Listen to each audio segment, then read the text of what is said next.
welcome to Beyond the Box Score here from 197 Hughes once again. Don't give the people our address. I think everyone on here listening is not looking to come and see. Yeah, Connor's kind of scared right now. Somebody definitely someone came in our house last night. Someone 110%. Even though there's zero evidence of it. Anyways, we're going to talk sports instead of crime. Alright, it's a Thursday night. We are just counting down the hours until Thursday night football. About 2 hours. We got Baltimore and Cincinnati going at it. Two weird teams, in my opinion. We'll get to that in a little bit. Battle of the North. Battle of the North. Is Joe Flacco elite? Posing a question from last year. Is Joe Flacco elite? No. Absolutely not. I thought it was a silly question last year as well. I mean, I think he doesn't get credit for things he's done in the past. I mean, he has shown life as a very successful quarterback in the National Football League, but elite puts you above probably 90% of the league, and I don't think he's above that. No, it's not even a question that Joe Flacco is elite. Joe Flacco is, though, my little sleeper pick for this season. Told you before, the Ravens are going to make the playoffs this year. And I didn't think so at first. Kind of changed my mind, honestly. Like, I was thinking I was going to go with two teams out of the West winning that wild card, whether it be a fight between the Chiefs, the Chargers, and the Raiders. But after seeing week one, I don't know about the Raiders anymore. We'll get to them in a little bit. First, let's check in on the Ravens' schedule. I understand it was only week one. We'll take a look at what their schedule looks like. So they already beat Buffalo. We already know that. We're not going to talk about it again. Obviously, they have Cincy this week. We could talk about it again. No, absolutely not. We're going to eventually. Denver, Pittsburgh, Cleveland, Tennessee, New Orleans, Carolina. Right here looks like it might be the toughest part of their schedule right here. I would say the New Orleans, Carolina, Pittsburgh, and then facing Cincy, Oakland, Atlanta. That could be tough too. Oakland and Atlanta. Kansas City, Tampa, Chargers, and Cleveland again. Modest schedule. Nothing too crazy. I mean, you got your typical lower tier teams, but then you got tough parts of your schedule. All teams have it. Some teams get it worse. Some teams get it better. But I don't know, Cole. I'm still not totally sold on you claiming that the Ravens are going to make the playoffs, but they are. You're just straight out coming out and telling me right now. Okay. They are. They're going to make the playoffs. Joe Flacco's going to have a great year because he's got pressure on him. Lamar Jackson's breathing down his back for that starting spot. Okay, we'll move on. Other headlines. Why are we moving on? Because I'm just not sold on it. Not huge on it. So then argue me then. Why are you saying move on? I don't trust Joe Flacco. I don't trust the Ravens defense no matter how good that they looked against the Bills. It was the Buffalo Bills and Nathan Peterman. They still look good.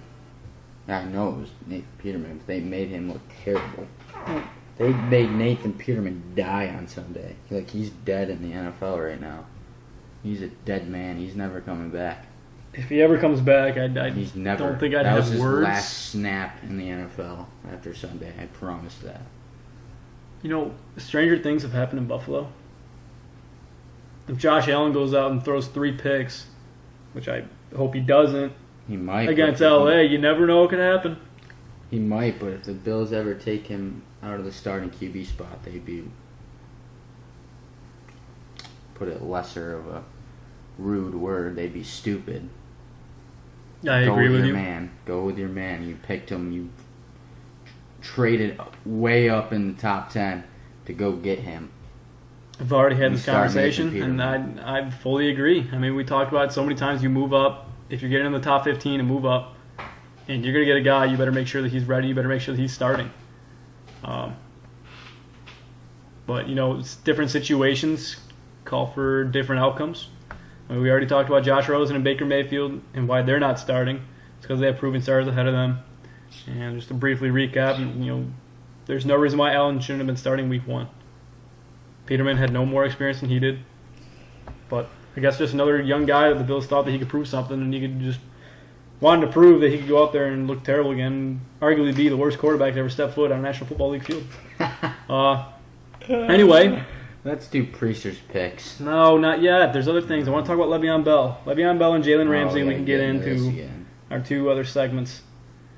Le'Veon Bell. Most likely, 95% going to become a free agent after the year. I understand he wants to be healthy. But he's giving up six-figure paychecks every game he sits out. I understand James Conner only had 1 week of NFL action, but he ran wild. If Le'Veon decides to come back, say somewhere mid-October, do you give Le'Veon that starting job back immediately? No. And say James Conner continues his success. Mid-October. You think he's not going to come back until week 6? That's what they're saying. They said week 4, maybe even a little bit later. That makes me just despise him even more. It's also another fact where you got to think you're lucky enough to be playing in the NFL. Your job is playing a game. Why are you sitting out? I understand the financial side. I understand the political side. But why are you sitting out? This isn't even just me being angry because I drafted you second overall, Le'Veon. You are privileged to be playing in the NFL. Why are you taking a seat instead of playing football? Because here's the reason. Le'Veon Bell. He wants to stay healthy and sign somewhere in the offseason. Le'Veon Bell, yeah, I get that, but he has brothers on that team. That's his family. He's part of the Pittsburgh Steelers family. And he's watching them struggle. Tie with a team that hasn't won a game since 2016, and he's on this couch watching it and then tweeting about it. It's pathetic. It is pathetic. And if he didn't want to see them struggle, something that would help them out is if he stepped back out in the black and yellow. Yeah, he's letting down not only his teammates, his Steelers circle, but all the diehard Steelers fans that have worn his jersey, come to watch him play every Sunday the last 5 years. Another thing, it's disgusting, and he's part of he's like a spoiled child in a family. Exactly what he is. Yeah, pretty much. He's part of the Steelers family. You translate it to a family. I talked about this the other day. He's like the spoiled kid in the family. His whole ancestors, his whole family, they're successful, they're great, and they've given him the keys to be whatever he wants to be, and he's just turning his shoulder, being selfish because he wants more money. The one thing that I will support Le'Veon with is him not being happy with his teammates coming out and saying their word and commenting. I understand that they can be upset, but eventually he might step back onto that team, and that's just not going to make anything better. Yeah, but they have the right to say that. Yeah, but don't come public with it. Keep your mouth shut, and just whatever happens, happens. He can keep his mouth shut. That dude talks a lot, and then he sits and doesn't tell his teammates that he has his agent release that he's not playing. They have the right to say whatever the hell they want. They can say, "Yo, Le'Veon, you're like," his lineman Marquise Pouncey was like, "Step up and be a man." I don't see anything wrong with saying that. All right, Cole, say I wanted to do a podcast tonight and you didn't want to. You were holding out on me. You held out on me for another week. I go out on Twitter and I start saying, hey, Cole's a big baby because he doesn't want to do a podcast. You going to want to do a podcast with me again? Yeah. All right, well. I'd let it go, and it's a completely different scale. Obviously, I'm just using it as an example. I'm using it as an example. I know. It's You're no fun. National Football League. And you're all brothers out there playing, and he wants more money than he's already was given. Does he deserve it? Deserve more money than they offered him? No. Maybe. Do you think that Maybe he does, because he kind of transformed, in a way, the way that running backs run the football. He gets patient. He waits for a hole, and we've seen him what he does. He's like a new specimen of running backs, and yes, maybe he does deserve a little more money, but if the amount that they're offering you and you to go out there and have your profession be playing NFL football, and you're going to sit out and watch your team struggle, all the relationships you've created with those teammates or coaches, and you're going to let them struggle. And they didn't struggle on his part. Connor played well, but at the same, it's just the thought of it. They tied with the Browns. Imagine if he played that game. That could have been a completely different game. I agree. I mean, like, I just don't understand the whole concept of sitting out. That's what I don't understand. But on the outside looking in, people who aren't professional athletes are going to feel like that. I'm sure that the athletes have a whole entire different thinking of it, and that's what Le'Veon's doing. Only some of them, though, all the selfish ones. You know, man, professional athletes we know that would never sit out and watch their team lose like that. A lot. I can name off 10 off the top of my head right now. There's a small, rare percentage of those guys, and Le'Veon's one of them, and it's tough to see because you wanted to root for him. I liked watching him play, but now I just don't have any interest anymore because it hurts the league too. One of their star players is not playing. Like last year, they had the ratings went down because how many guys were not playing last year? Carson Wentz, Aaron Rodgers, Deshaun Watson. They were all injured. They weren't sitting out because they wanted to get paid more. So I don't know. It's really annoying. Moving on, our last segment before we get into our top 2 headliners. Naming it the Weirdo of the Week. For, I believe, the second straight week now, Jalen Ramsey. Coming out saying that he would tackle his own grandmother if he had to. Says, "I'm sorry, Grandma, I love you, but if I had to, I would do it in a heartbeat." Well, I mean... Who the hell says that? Who the hell does that? First, this man, it's not he is normal. off his rocker. He first says that if he trained for 3 months, he could play in the National Hockey League, and now he says he wants to tackle his own grandma if he had to. Well, that was bad. I think the grandma thing's definitely a joke. It's still weird to say. But yeah, that NHL thing that's not, you can't say that. This man should a legit punch in be the in, face he to should all be in the NHL WWE. players. He's great at stirring the pot and using his mouth. He's great at doing that. He is a good football player, but... Anyway. Yeah. Weird of the Week. Congratulations, Jalen Ramsey. Yet again. Might even be the third week in a row. Third week in a row that we've talked about him. Anyway. The moment we've all been waiting for. Didn't do it last week, tied up with schedules. Or would you like to do your segment first? You. Alright. This is where you get to yell at me when I pick against the Giants. I'm not going to yell. The inaugural 2018-19 season of Priesters Picks. Leading it off.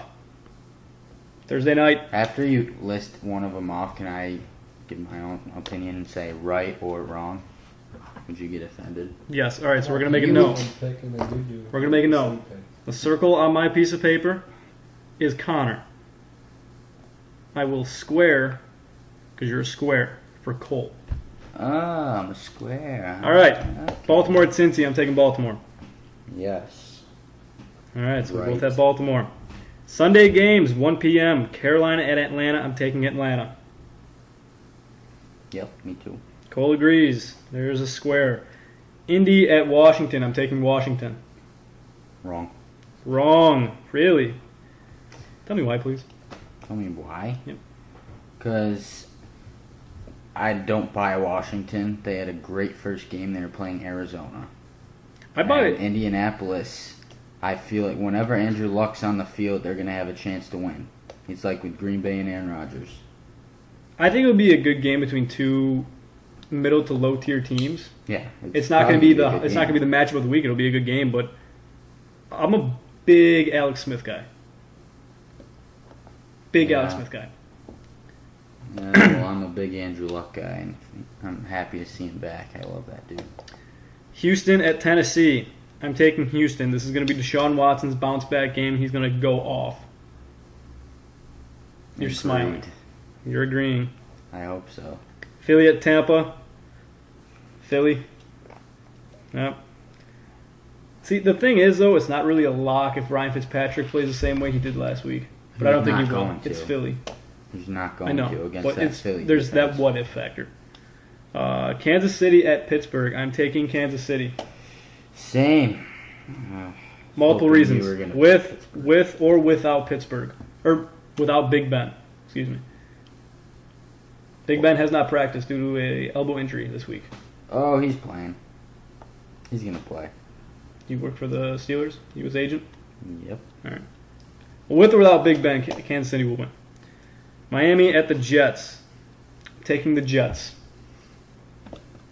Agreed. I don't like it, but I'm taking the Jets. Don't like it. I'm very confident about that one. I Did you don't. see how they played last week? I hate the Jets more than I hate the Dolphins. That's why I Did don't you like see it. how they played last week? The Jets? Yeah. Yes. Like an actual football team. Yeah. Something that So we haven't they're seen. going to beat the Miami Dolphins because the Miami Dolphins are false hope. All right. This is the big one. I'm going to explain this one because it's typical Buffalo logic. I'm taking the Bills because this is going to be the game where everybody thinks that Josh Allen is the second coming of Jesus Christ himself. They're going to squeak by the Chargers, and then they're just going to be terrible the rest of the year again. Joey Bosa is not playing. That gives the offensive line a little bit, I don't know how to word it, but they don't have to worry about Joey Bosa. It's one dude. One And big when X the factor. Buffalo Bills' offensive line is as terrible as it is, that's not even going to make a difference.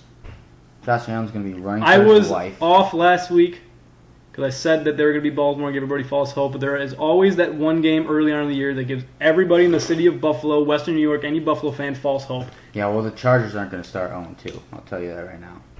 Bet. Bet. Right. The LA Chargers has one of the best, if not the best, overall rosters in the league.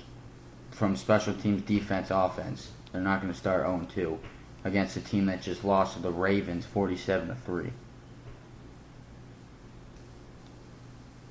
And it's also going to be a huge proving point for all the Allen believers and the Peterman haters because Allen's going to go off, and then everybody's going to say, hey, look what happened on both their first career starts against LA. Josh Allen might still go off, but I don't think they're going to win. Okay. Even if he does. Minnesota It's at gonna be Green a Bay. shootout.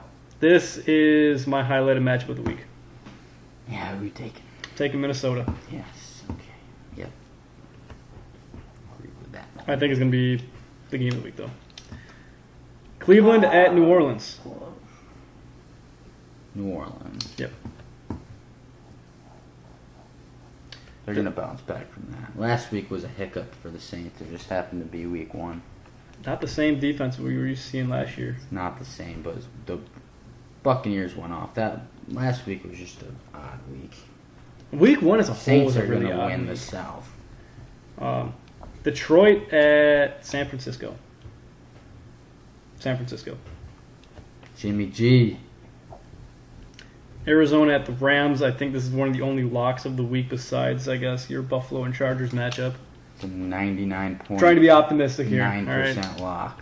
Rams over the Cardinals. New England versus Jacksonville. Another really good matchup here. But we were talking about this before the show. It's hard to go against Brady.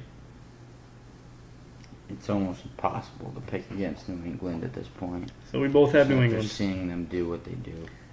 Oakland at Denver. I'm taking Oakland. I'm going Denver. Oakland starting 0-2. John Gruden. It's going to be a mess. The Giants at the Cowboys. I took the Cowboys. I'm still debating this one. I really don't know because there's the bias inside me that doesn't want to pick against the Giants, obviously, but Sunday Night Football in Jerry's world, it's not an easy game. We're going to go with the Giants. We're going to pull it off so we can disagree. So we're both taking our teams. Final game, Monday night primetime, Seattle at Chicago. We said Giants have a chance. What? Seattle at Chicago. Chicago. I'm taking Chicago. Seattle's starting 0-2 again. A downfall of the Legion of Boom. Yes. Falling to Chicago. All right. Last NFL segment that we want to do is a new segment that Cole created called the Top 5 Dumpster Fires after week Beyond one. the box scores dumpster fire. Beyond the box scores dumpster fires. Cole, we'll go 5-5. We're going Yeah. countdown. Yeah. You want me to go first?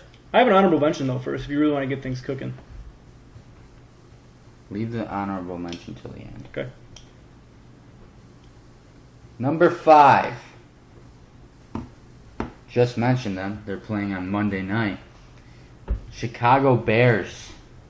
They may win on Monday. They may not. But that team, after starting off 20-0 like they did, their offense looked phenomenal the first couple drives. Mitch Trubisky looked like he was in a different world than he was last season. And then, not to mention they have Khalil Mack there in linebacker. 20-0. Aaron Rodgers goes down. Everyone's like, oh, this game's over. Rodgers is done for the year. The Bears might have a chance. That lead squanders easy. Packers come back and win. Mitch Trubisky showed who he really was. Up late in the game, had no offense, did nothing, played terrible. If they don't turn it around this week, if they lose to Seattle, it's just going to be another dumpster fire for the Chicago. This is and company. Where I kind of want to argue with you a little bit, because I do have one on here where it's kind of like that, but like I thought of this as like almost as like a long-term thing, like a little bit, long-term. Just a little bit further than just this year. And I think what Chicago has going for them is they do have Mack, who's young and is arguably one of the best defensive players in the NFL, or that we've seen in our generation. And they have Mitch Trubisky, who is still young, still developing.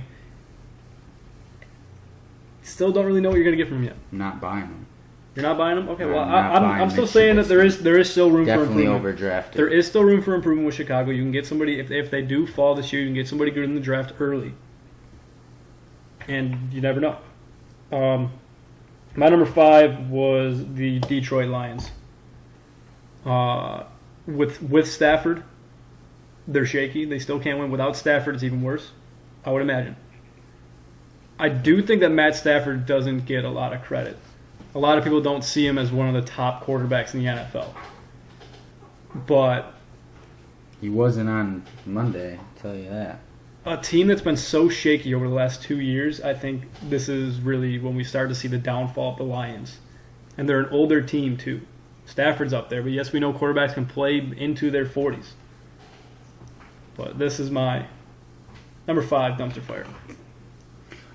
Number 4. Bills? No. You're looking at me the funny. Oakland Raiders.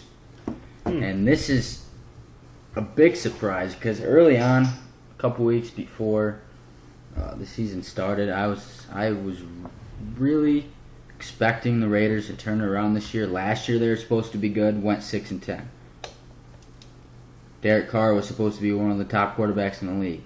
It wasn't really. This year I thought it was going to turn around. John Gruden comes in.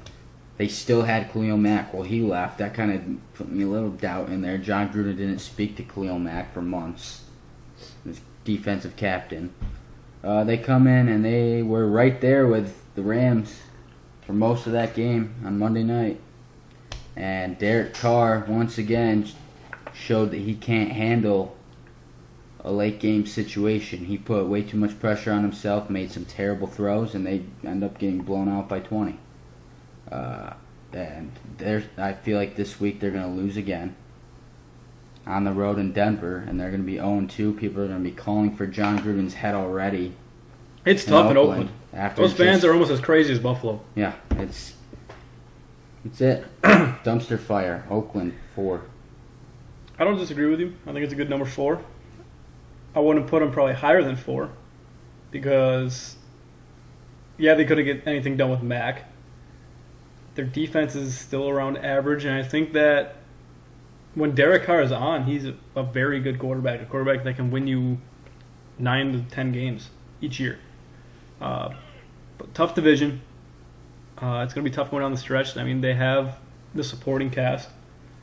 But my number 4 is Mr. Johnson won't be too happy about this one. The Pittsburgh Steelers. Here's why. They're losing Bell regardless after this year. We already talked about how Big Ben is over the hill. The only big superstar on that team now would be TJ Watt and Antonio Brown. And Juju Smith-Schuster. But there's no quarterback. We talk about it so many times. It's a quarterback league. You're thinking. You had a weird look on your face. I mean, it's kind of harsh to say they don't have a quarterback. For the future, I meant. Well, They drafted Mason Rudolph. You never know what you're going to get. I haven't seen You him. do never know what you're going to get, but they did draft a quarterback for a reason. So they obviously have a quarterback in mind once Ben's gone. How I'm not soon do sure you if think that's that's going to be, gonna though? work. This has got to be his last year. We've been saying that for the last 3 years. For as long as we've been doing this show, we've been saying that it was going to be Big Ben's last year. He's going to play one more. If it's not this year, it's no shot he's playing more than next year. So I give it a year or two. I mean, even this year, I could almost say that they have a quarterback, but Big Ben is just as reliable as a rookie at this point. We saw it last year. He would have games where he would go off for 400 yards and 5 touchdowns when he have games where he would throw 5 picks. You never know what you're going to get. Yeah, I mean, it's also the way the Steelers run their offense. When he has so many weapons as he does, really what they're looking to do is just get the ball out quick. And yes, obviously he has to do a better job of reading pre-snap, but he does like to get the ball out quick, has that little pump fake that he uses. Great at that, by the way. He makes defenders move. He's still one of the best at that, getting defenders to jump, but yeah. He is very inconsistent sometimes. Number 3, Cole. Well, my number 3 is the Pittsburgh Steelers. Oh. All right. And my number Pittsburgh. Yeah. My number 3. Wow, your father is really going to lay into you for that one. I didn't think you were going to pick Pittsburgh. They're definitely in the dumpster fire. Le'Veon Bell's sitting out, not coming back. They're hostile there. This was the year for them to do something. Everyone was picking them to win the Super Bowl, and it's not off to a hot start. They just tied with the worst team in the NFL over the last 3 years. Speaking of 3, my number 3 dumpster fire is the Cincinnati Bengals. Andy Dalton hasn't been the... First, I love you, Andy Dalton. The whole entire city of Buffalo loves you, Andy Dalton, but he has not been the answer for Cincinnati the last couple of years. Average to below average quarterback. The only thing that they have going for them is Joe Mixon. Joey. Who's your 2, Cole? Oklahomian. Number 2. See, I went further down with this one than yours at 5. Your number 5 pick, the Detroit Lions. They're my number 2. Dumpster fire 2. Lions, they're going higher and higher each year for me. Each year we have hope. I root for the Lions. One of the longest NFL droughts in winning a playoff game. Our boy Steve Hostinski has dealt with heartbreak year in, year out. I root for them. And each year, just the same thing. And this year, they're off to an ungodly start, losing to the Jets and a rookie quarterback in his first game, 48-17. It was a close game at first, and then they just completely gave it away. Matt Stafford threw 4 picks. Threw a pick 6. They let the Jets run a pump back, and then Sam Darnold had 2 touchdowns of his own after his pick 6 he threw on his first pass ever. And their defense is not there, non-existent. And Matthew Stafford, who's been underrated for years, came out and threw 4 picks. And they don't have a running back. They have the receivers, Marvin Jones and Golden Tate.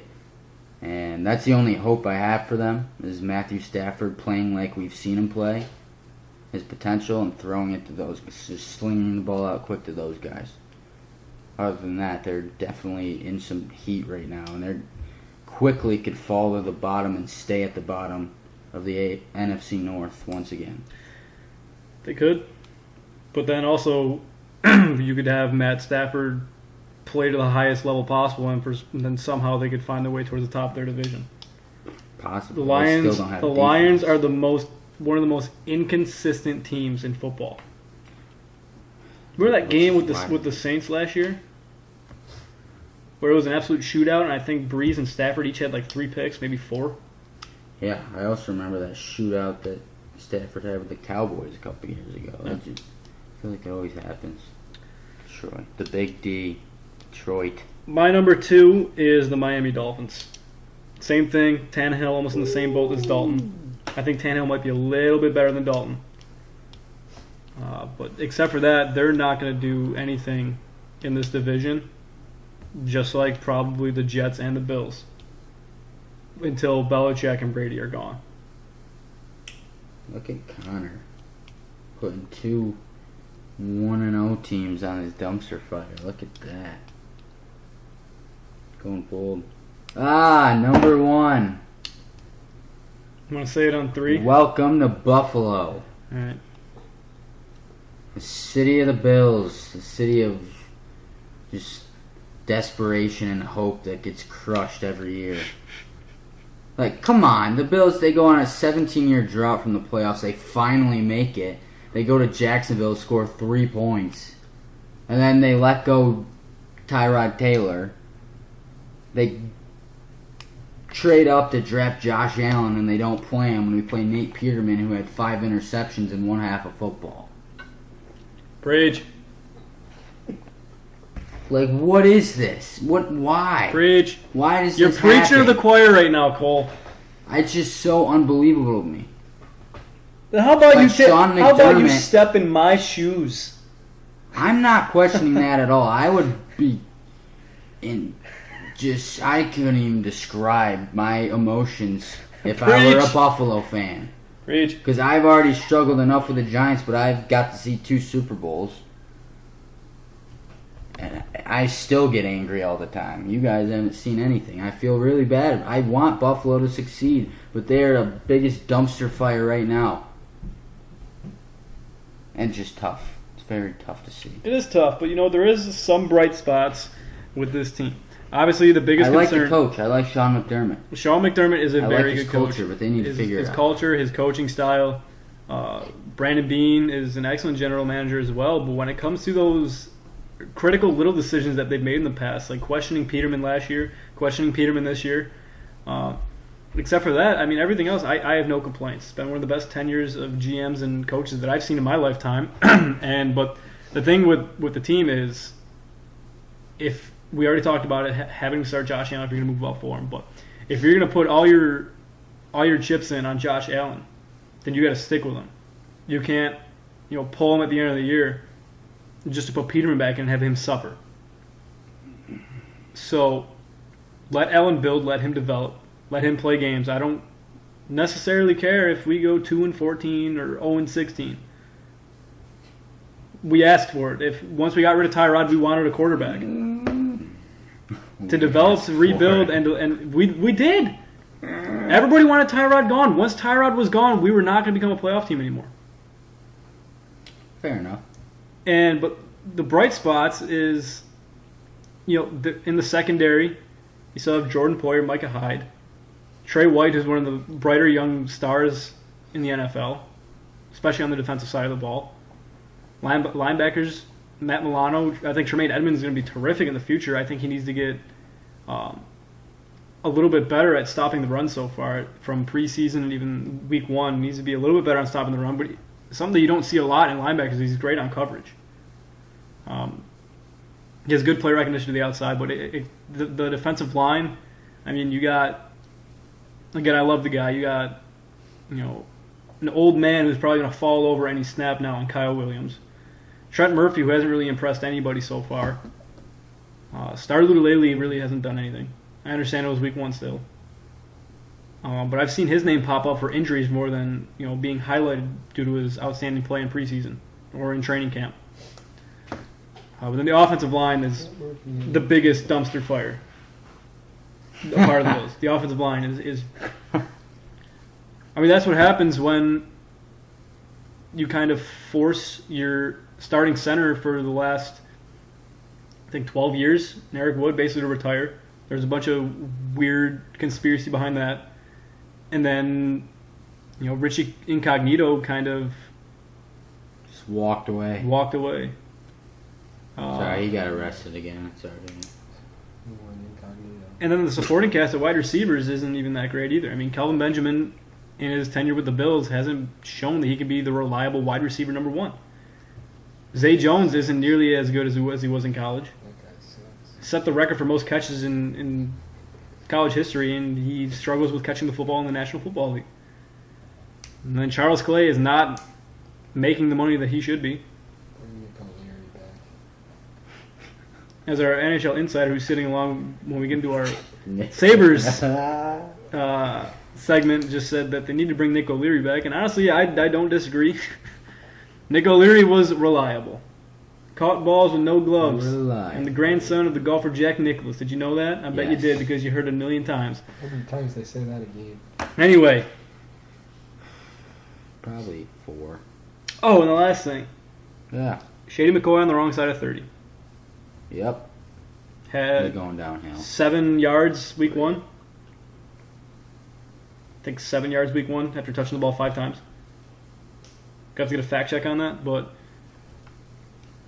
yeah, no, it's tough. That dumpster is just on fire. It's blowing up. As TL would like to say. It's very close to just going. Pew!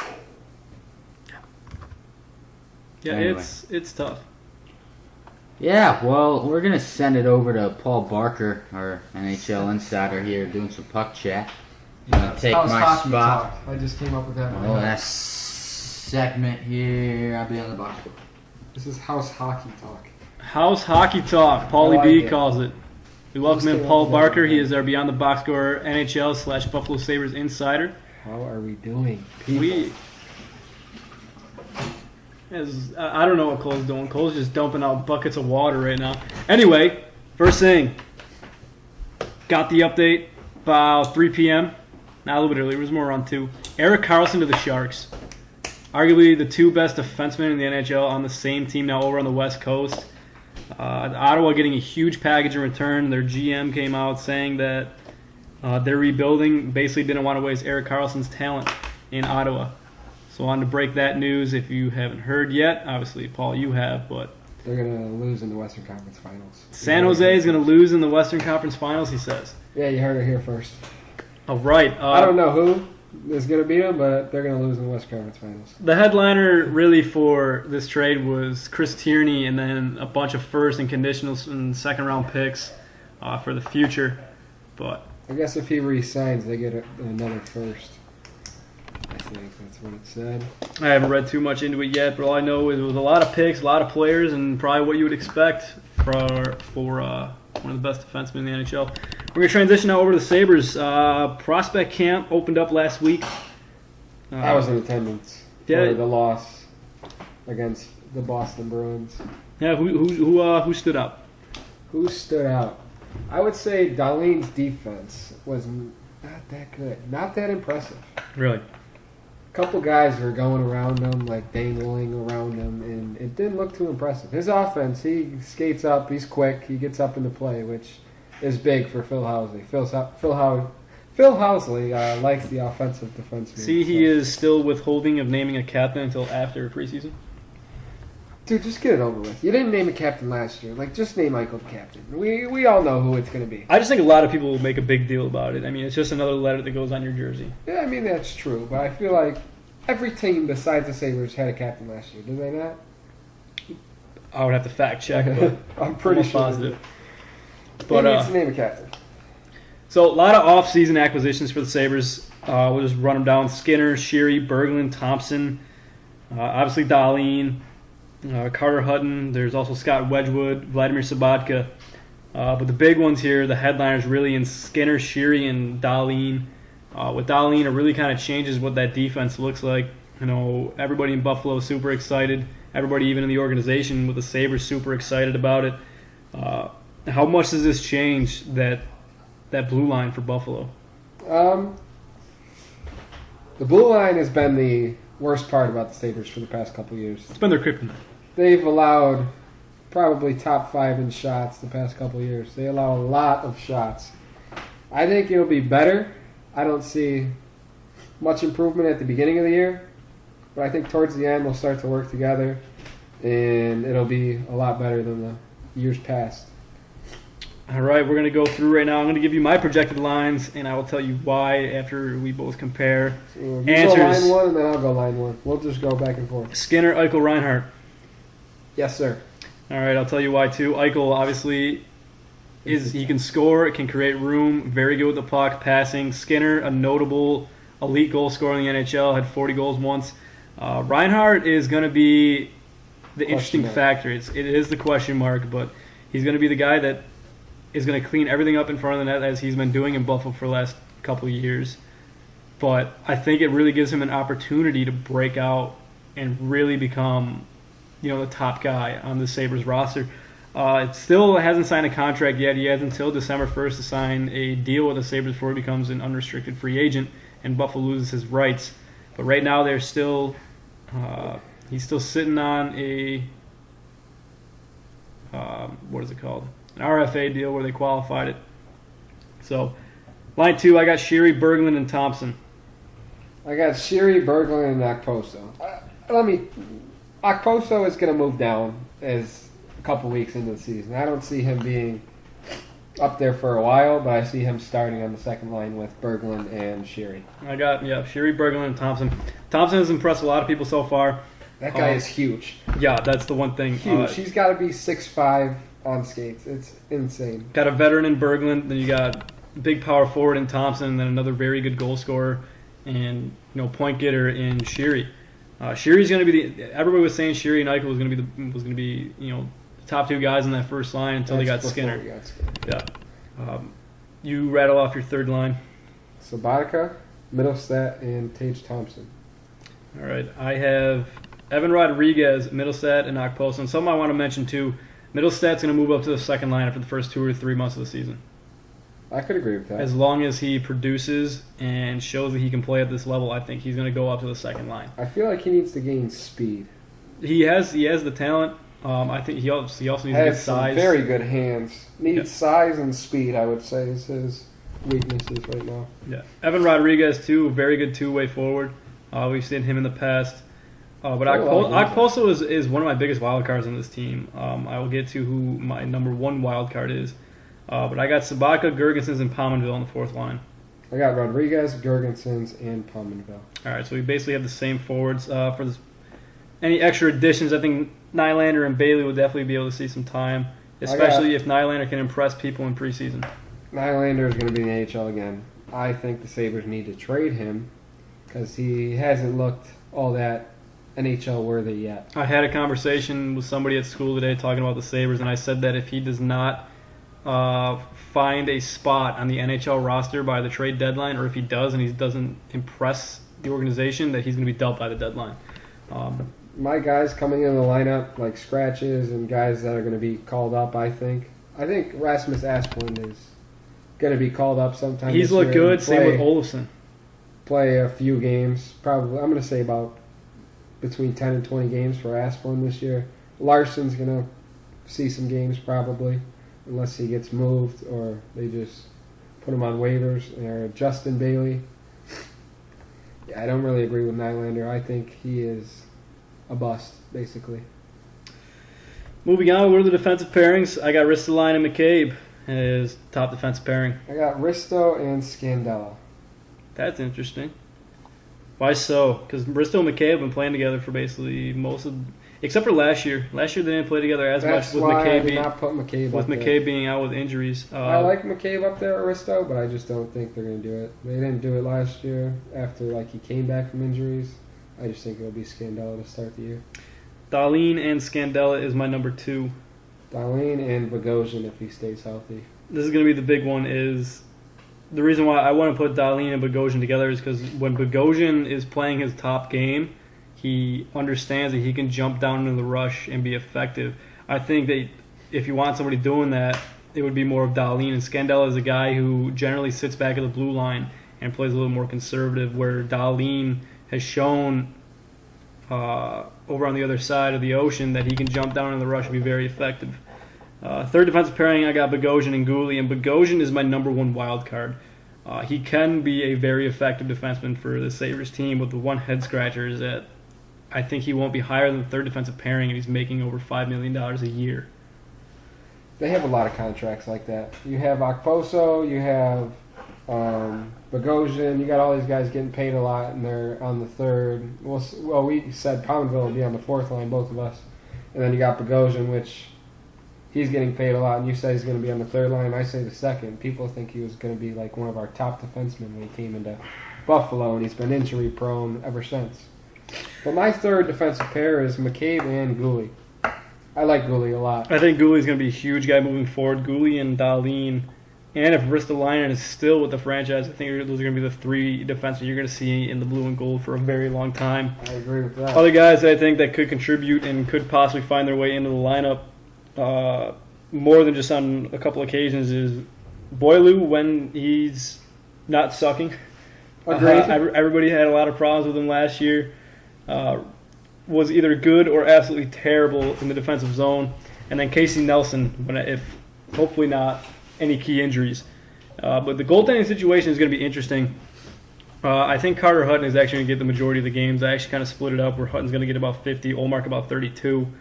But I think that this is a relatively very good goalie tandem. Carter Hutton coming in after having an excellent year with the St. Louis Blues when Jake Allen was in kind of a funk. And then Olmark was very successful until he got to the playoffs in the AHL with Rochester. So I think that this new goalie tandem is going to be something that I think a lot of Sabres fans are going to be looking forward to and something that could help them out going down the stretch. And I think some people kind of overlook. I agree. Hutton is going to get most of the games, and Allmark is going to get. I think he'll get some games, probably about, I would say, 30 to 35 around there, like you said.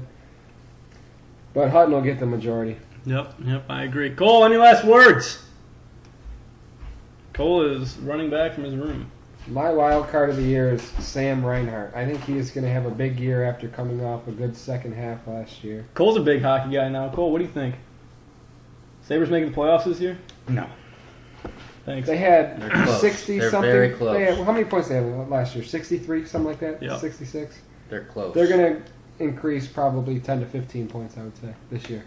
Not going to make the playoffs, but increase 10 to 15 I think we have a shot to catch 90. I'd say between 75 and 85. Or not 90, I'm sorry. They're 75 and around 80, 85. 85. Yeah. They'll be a better team. They're going to be a 500 to a slightly above 500 team. That's their cap, is slightly above 500. But that'll do it from the estate on Hughes Avenue in Buffalo, New York. Not putting out our address again. No, that was a big no-no for Cole. But tune in weekly. We roughly put out 2 podcasts a week. Check out the Beyond the Box to our YouTube channel. Follow us on Twitter at MadsBTBS. And we will be back probably on Monday night to discuss week 1 of NFL football and then preview the Monday night game. I don't know what you're signaling to me. Week 2. I know. I said week 2. But you said week 1. No, I said week 2. Anyway, that'll do it. Thank you for listening, and we will see you next time.